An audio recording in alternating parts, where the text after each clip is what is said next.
Surajit writer চ্যানেলে বন্ধু তোমাদেরকে স্বাগতম ও আমার ভালোবাসা তোমাদের উপরে রইল। 2024 সালের গণপতি পুজো, আজ হচ্ছে গণপতি বাপ্পার বিসর্জন। 3টে দিন আমাদের সাথে খুব ভালোভাবে গণপতি বাপ্পা কাটালো। হিমালয় থেকে নেমে আসছিল আমাদের মর্থে, আজ তার বিসর্জন সে চলে যাবে। বছরই আমাদের মনটা খারাপ। বন্ধুরা, আজকের ব্লগটি তোমাদের কাছে ভালো লাগলে তোমরা সাবস্ক্রাইব করে রেখো আর তোমার বন্ধু বা বান্ধবীদেরকে ভিডিওটি শেয়ার করে দিয়ে দেখার জন্য সুযোগ করে দিন। চলুন, আজকে আর আমি বকাবকি করছি না, আজকের পুরো ভিডিওটি তোমরা দেখতে থাকো। চলো।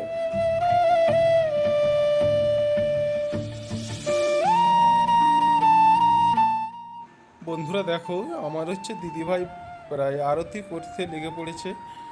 একবারে ভিডিওটি আমি কিন্তু শেষের দিকে চলে আসছি। আজকের কিন্তু আমি প্রচুরই মনটা আমার খারাপ হয়ে যাচ্ছে, আর আমি কথা বলছি না। প্রচুরই কিন্তু আমাকে খারাপ লাগছে, মনটা আমার খুবই কিন্তু খারাপ লাগছে। চলো দেখতে থাকো তোমরা, আমি আর কথাটা বলছি না।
বন্ধুরা দেখো, আমি ওরা হচ্ছে গাড়িতে তুলে নিয়েছি গণপতি বাবাকে। গাড়িতে তুলে নিয়ে আমরা এবারে যেটাই বিসর্জন দেবো, আমরা বিসর্জন দেবো নদীতে। আমরা নদীর দিকে এবারে রওনা দিয়েছি, কিন্তু প্রচুরই যত এগাচ্ছি প্রচুরই আমাদের মনটা খারাপ হয়ে যাচ্ছে।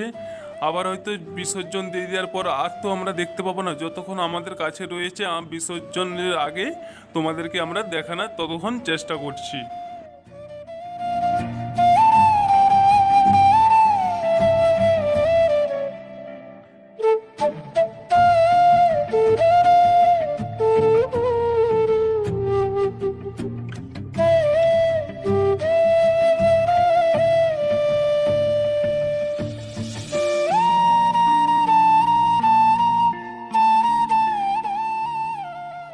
জলেতে নামিয়ে নিয়েছি। জলেতে নামানোর পর দুবার ডুবাবো, দুবার ডুবানোর পর তিনবারের বেলায় কিন্তু আমরা ধূপ দিয়ে ঠেলে দেবো।